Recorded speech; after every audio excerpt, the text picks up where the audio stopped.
কত সুন্দর করে বলছেন, দিও তৃষ্ণা পেলে ঠান্ডা পানি, ক্ষুধা পেলে লবণ ভাত।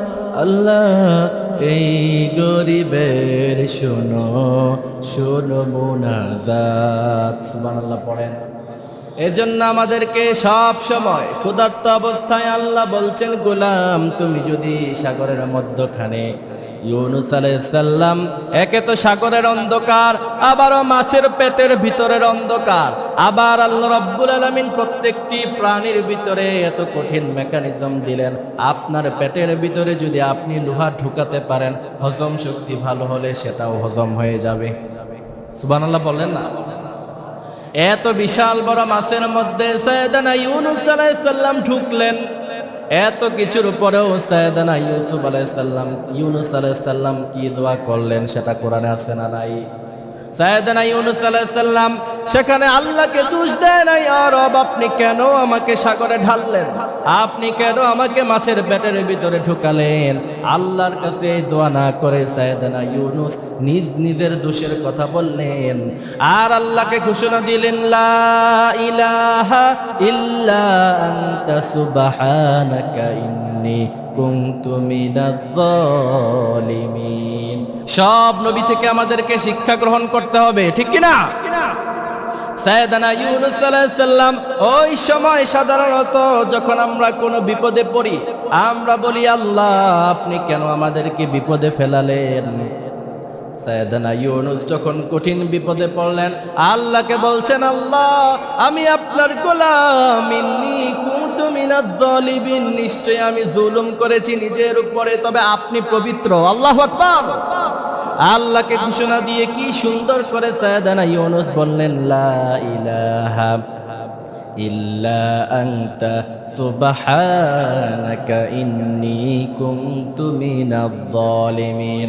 আল্লাহ বলছেন, ইউনূস গোটা পৃথিবীর সব মানুষের জন্য সাক্ষী রেখে দিব, সাগরের মধ্যখানে আবার মাছের পেটের ভিতরে কেউ যদি আল্লাহকে লা ইলাহা ইল্লা আনতা সুবহানাকা বলে ঘোষণা দিতে পারে, আমি যেমন করে বাঁচাইয়া দিতে পারি তোকে বাঁচাইয়া গোটা পৃথিবীর সব মানুষের সামনে সাক্ষী রেখে দিব। আল্লাহু আকবার।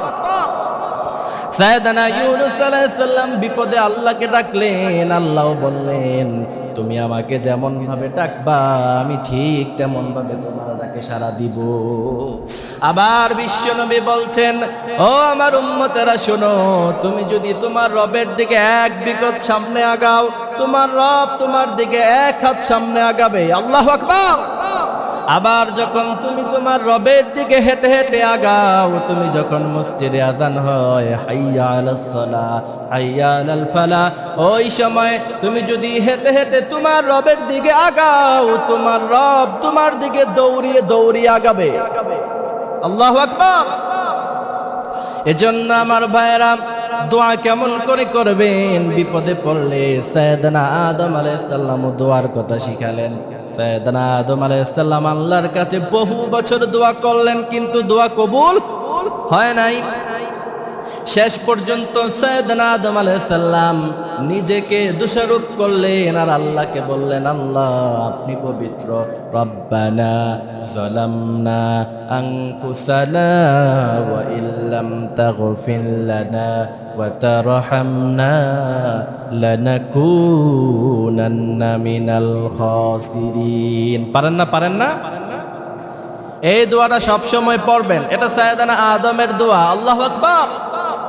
এজন্য আমার ভাইয়েরা কিভাবে আল্লাহর কাছে চাইবেন সেটা আল্লাহ সূরা ফাতিহায় শিখালেন। চাওয়ার মতো চাইতে পারলে যিনি আমাদেরকে দিয়ে দিবেন তিনি কে? আল্লাহ বললেন, সর্বপ্রথম আমার পবিত্রতার ঘোষণা দিবা। রব্বিল আলামিন বলে যখন তুমি ঘোষণা দাও, আল্লাহ তখন বলে, আমার গোলাম আমাকে আমার প্রশংসা করেছে। হামিদানি আব্দি, আমার গোলাম আমার প্রশংসা করেছ, তোমার কি দরকার আমাকে বলো। সুবহানাল্লাহ পড়ে। গোটা পৃথিবীর মালিক যিনি, তার কাছে চাওয়ার মতো চাইতে হবে। আবার বিশ্বনবী বলছেন, যেহেতু হাজার হাজার মাখলুকাত, অনেকে বলে 18,000 মাখলুকাত, এটা একটা ভুল কথা। 18,000 মাখলুকাত না, কত হাজার মাখলুকাত আছে পৃথিবীতে, এটা পৃথিবীর কেউ জানে না, যিনি জানেন তিনি কে? রব্বিল আলামিনের তাফসীর পড়বেন, এখানে বিভিন্ন তাফসীরের মধ্যে লেখা আছে 18,000 মাখলুকাত না 18 কোটি হতে পারে, ঠিক কিনা? আমাজন জঙ্গলের মধ্যে কত হাজার পোকা আছে, এটা পৃথিবীর কেউ জানে না, যিনি জানে তিনি কে? সাগরের মধ্যে কত ধরনের মাছ আছে, কত ধরনের প্রাণী আছে, সেটা পৃথিবীর কেউ জানে না। এজন্য আল্লাহ বলছেন আলহামদুলিল্লাহি রাব্বিল আলামিন। এরপরে দ্বিতীয় নম্বরে আল্লাহর প্রশংসা করবেন, আর রহমানির রহিম। রব আপনি দয়াবান, আপনার দয়া ছাড়া পৃথিবীতে কেউ কিছু করতে পারে? এই জন্য আমাদের উপর যিনি দয়া করেছেন তিনি কে? কি সুন্দর করে সূরাতুল ফাতিহাকে 3টি স্টেপে আল্লাহ সাজালেন। প্রথম স্টেপ আল্লাহর প্রশংসা, দ্বিতীয় নাম্বার হচ্ছে নিজের পরিচয়, তৃতীয় নাম্বারে গিয়ে যা চাওয়ার সেটা চাইবেন। আল্লাহু আকবার। তার মানে আজকে থেকে যখন আপনার অনেক কিছু প্রয়োজন পড়বে, যখন আপনি নামাজের মুসল্লায় 2 রাকাত নামাজ পড়ে আল্লাহর কাছে চাইবেন, এই স্টেপগুলি খেয়াল রাখবেন। সর্বপ্রথম আল্লাহর প্রশংসা করবেন, আল্লাহ আপনি তো মহান, আপনি আজিম, আপনি তো ফেরাউনকে 400 বছর ক্ষমতায় রাখলেন, কারুনকে কত সম্পদ দিলেন, অমুসলিম হওয়ার পরেও আমি তো আপনার গোলাম, আমি তো নামাজ পড়ি, আমি তো আল্লাহ আপনার কর্তৃত্বে বিশ্বাস করি, আপনি আমারে দিয়া দেন। এভাবে চাওয়া যাবে না? সর্বপ্রথম আল্লাহর প্রশংসা করতে হবে। ফেরাউনও আল্লাহর প্রশংসা করত। ফেরাউনও রাতের বেলায় সিজদায় গিয়ে আল্লাহকে বলতো, আল্লাহ আমিও জানি আপনি আমার রব, আবার আপনিও জানেন আমি আপনার গোলাম, কিন্তু আমি যেহেতু মানুষকে বলি আনা রব্বুকুমুল আলা, আল্লাহ আমারে যা দিবেন সব দুনিয়ায় দিয়া দেন। এই জন্য ফেরাউনকে সব জিনিস দুনিয়ায় দিয়ে দেওয়া হয়েছে। সাইয়েদনা জিব্রাইল ফেরাউনের কাছে এসে বলল, কেউ যদি তার মনিবের সাথে বেঈমানি করে তাকে কি করা উচিত? ফেরাউন বলছে, পানিতে চুবায়া মারো তারে। ফেরাউন যখন এই কথা বলল, সাইয়েদনা জিব্রাইল বললেন, ঠিক আছে, তবে পৃথিবীর সবচাইতে বড় বেঈমান ছিল ফেরাউন, এই কারণে আল্লাহ তারে পানিতে চুবায়া মারলেন। এরপরে কারুনের দিকে তাকান, ফেরাউন তো আল্লাহর কাছে দোয়া করত, আবার সাইয়েদনা মুসা বলছেন, আল্লাহ ফেরাউনের মতো এত বড় জালেমকে 400 বছর ক্ষমতায় রাখলেন, তার কারণ কি? আল্লাহ বলছেন, মুসা ফেরাউনের জীবনের সবচাইতে বড় ভালো কাজ হলো সে তার মায়ের সবচাইতে বেশি সেবা করেছে। আল্লাহু আকবার। এই জন্য ফেরাউন আল্লাহর কাছে এমন ভাবে চাইতো, আল্লাহকে বলতো, আল্লাহ আপনি তো গোটা পৃথিবীর মালিক, সেটা আমি জানি, কিন্তু আমি যেহেতু দাবি করেছি দুনিয়ার নাম যশ খ্যাতি পাওয়ার ভালো লাগে, আপনি আমার দিয়া দেন। আল্লাহ তারা দিয়ে দিছে। সুতরাং ফেরাউনকে যে আল্লাহ ক্ষমতা দিতে পারে, সম্পদ দিতে পারে, পাওয়ার দিতে পারে, সে আল্লাহর কাছে চাইলে এখনো সেই আল্লাহ আছে না নাই? এজন্য আমার ভাইয়েরা, আর রহমানির রহিম, আল্লাহ কত দয়াবান।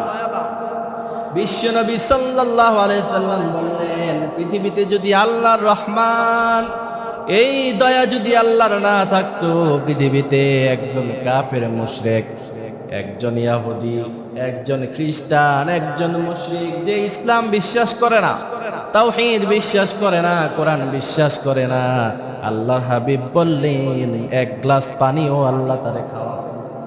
এজন্য আল্লাহর হাবিব বলছেন, কোন কোন বর্ণনায় এসেছে, মশা তার ডানা পরিমাণ মূল্যায়ন যদি আল্লাহর কাছে দুনিয়া হতো, একজন মুশরিক 1 গ্লাস পানিও খেতে পারত না।